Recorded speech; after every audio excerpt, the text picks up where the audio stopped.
तर आमच्या तीर्थक्षेत्री विकास आघाडीचं म्हणणं आहे की तुम्हाला निवडणूक लोकशाही पद्धतीने होऊ द्यायची नाही. म्हणजे नगराध्यक्षापासून सदस्यापर्यंत सगळ्यांना आम्हाला एकच चिन्ह असावं.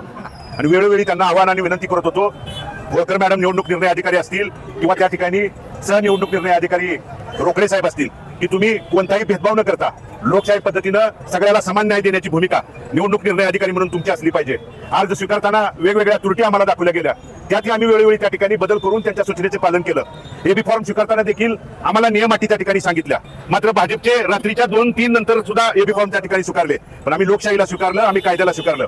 आम्ही तीर्थक्षेत्र विकास आघाडीच्या माध्यमातून सर्व आमच्या उमेदवारांनी अर्ज भरलाय. नगराध्यक्ष पदाचा असेल यांना त्या ठिकाणी तीर्थक्षेत्र विकास आघाडीच्या माध्यमातून अर्ज भरत असताना आम्ही आघाडीचा ही रजिस्टर्ड महाराष्ट्र शासनाच्या निवडणूक आयोगाकडे रजिस्टर्ड आघाडी आहे आणि या आघाडीचा आम्ही आघाडीच्या माध्यमातून डी फॉर्म म्हणजे एबी फॉर्म सुद्धा या आघाडीचा आम्ही त्या ठिकाणी दिलेला आहे. आणि आम्हाला आज अचानकपणे त्यांना सांगण्यात येतंय की तुम्ही एकीकडे राष्ट्रीयकृत पक्षाला वेगळा न्याय, त्यांना तुम्ही अर्ज भरलेल्यापासून प्रचाराचा त्या ठिकाणी शुभारंभ असेल, प्रचार करायची परवानगी दिली, त्यांच्या काही आघाड्यांना त्या ठिकाणी प्रचाराची परवानगी दिली. मात्र आम्हाला परवानगी मागत असताना 26 तारखेला चिन्हाचं वाटप आहे म्हणून एकीकडे सांगितलं जातं आणि आज अचानकपणे सांगितलं जातं की वरून नियम आहे, आदेश आहे, वरून सांगितलंय म्हणून सांगितलं जातं की नगराध्यक्ष पदाला एक चिन्ह आणि नगरसेवक पदाला एक चिन्ह, असा जर दुजाभाव करण्याचं काम आणि पाप त्या ठिकाणी उद्या केलं तर आम्ही निवडणूक निर्णय अधिकारी म्हणून होळकर मॅडम आणि रोकडे साहेबांना विनंती करायला आलो होतो. परंतु त्यांना वरचा सरकारचा, पालकमंत्र्यांचा आणि वरच्या लोकांचा दबाव आहे. दबावाला जर बळी पडून या निवडणूक निर्णय अधिकाऱ्यांनी आमच्यावर अन्याय अत्याचार करण्याचं काम सरकारचं आहे आणि लोकशाही पायमली. बंधूंनो, उद्या संविधान दिन आहे. संविधान ज्या महामानव डॉक्टर बाबासाहेब आंबेडकरांनी संविधान दिलं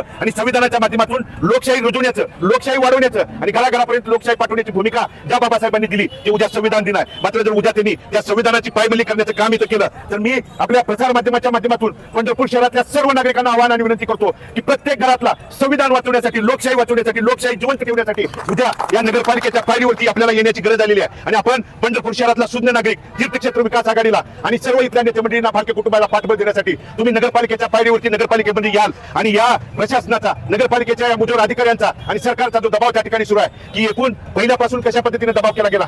अर्ज माघारी घ्यायची 21 तारीख मुदत होती. आज देश स्वातंत्र्य झाल्यापासून ज्या निवडणुका झाल्या त्या निवडणुकामध्ये अर्ज माघारी घेतल्यानंतर दुसऱ्या दिवशी चिन्हाचं वाटप त्या ठिकाणी केलं जात होतं. मात्र राष्ट्रीयकृत पक्षाला, त्यांच्या आघाडीला सगळ्या परवानग्या त्या ठिकाणी दिल्या जातात. मात्र आम्हाला कायदा, कानून, अटी, नियम सांगितले जातात.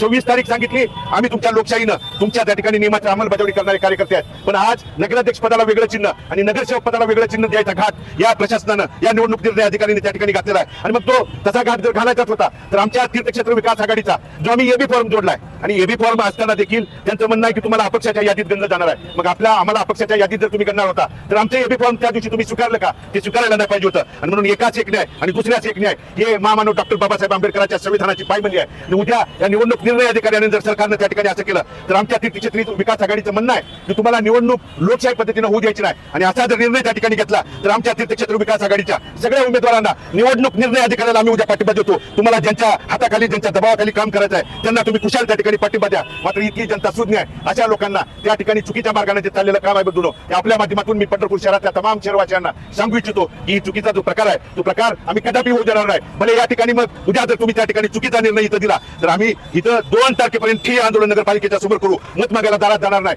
शहरातला नागरिक त्या ठिकाणी ठरवल, हुकुमशाहीला थारा द्यायचा, गुंडगिरी प्रवृत्तीला थारा द्यायचा किंवा या सरकारच्या दबावाला थारा द्यायचा की लोकशाही माध्यमातून हात जोडणाऱ्या लोकांच्या पाठीमागे उभा राहायचा. हे उठल्या शहरातले इथले नागरिक त्या ठिकाणी ठरवतील. हे मी तुमच्या पुढे या ठिकाणी नम्रपूर्वक आवाहन आणि विनंतीपूर्वक सांगतो. आयोगाने जे डिक्लेअर केलेला जो कार्यक्रम आहे निवडणुकीचा, त्याप्रमाणे चिन्ह वाटप उद्या आहे. चिन्ह वाटपासंदर्भात तीर्थक्षेत्र विकास आघाडीच्या लोकांचं जे म्हणणं होतं ते मांडण्यासाठी ते इथं आले होते. त्यांचं म्हणणं असं होतं की आम्हाला सगळ्यांना एक, म्हणजे नगराध्यक्षापासून सदस्यापर्यंत सगळ्यांना आम्हाला एकच चिन्ह असावं अशी त्यांची मागणी होती. ती मागणी मांडण्यासाठी ते इथे आले होते आणि त्या संदर्भात नियम आणि काय आहेत, अटी आहेत ते त्यांना सांगण्यात आलं. याच्या व्यतिरिक्त मग हा जो काही निर्णय आहे तो उद्या होणार आहे. त्यामुळे आघाडी जी आहे, कोणतीही आघाडी असेल किंवा एखादा पक्ष आहे, त्यांना वेगवेगळे नियम आहेत का? नाही, सगळ्यांना एकसारखेच नियम आहेत. परंतु आता समजा राष्ट्रीयकृत हे असेल, राष्ट्रीयकृत पक्ष असेल तर तो राष्ट्रीय पक्षाला चिन्ह दिलेलंच आहे, त्यामुळे त्यांचा विषय येत नाही. राज्य पक्षांना चिन्ह दिलेली आहेत, त्यांचाही विषय येत नाही. ह्या ज्या नोंदणीकृत अमान्यता प्राप्त जे आघाड्या आहेत किंवा जे पक्ष आहेत त्यांच्या संदर्भात काही नियम आहेत. त्या नियमाप्रमाणे त्या आघाडीने म्हणजे नॉमिनेशन दाखल व्हायच्या आधी 3 दिवस त्यांना जर काय एखादं चिन्ह हवं असेल तर कलेक्टर ऑफिसला अर्ज करणे अपेक्षित आहे. तो अर्ज केल्यानंतर तिथून त्यांना चिन्ह गोठवलं जातं, त्यांना चिन्ह दिलं जातं. याप्रमाणे या तीर्थक्षेत्र विकास आघाडीने ऍप्लिकेशन केलं होतं, परंतु तो वेळेत ऍप्लिकेशन न केल्यामुळे ते चिन्ह त्यांना चिन्ह गोठवून दिलं नाही. त्यांचा विषय असा होता की ते चिन्ह इथं त्यांना मिळावं, ती मागणी सांगण्यासाठी ते इथं आले.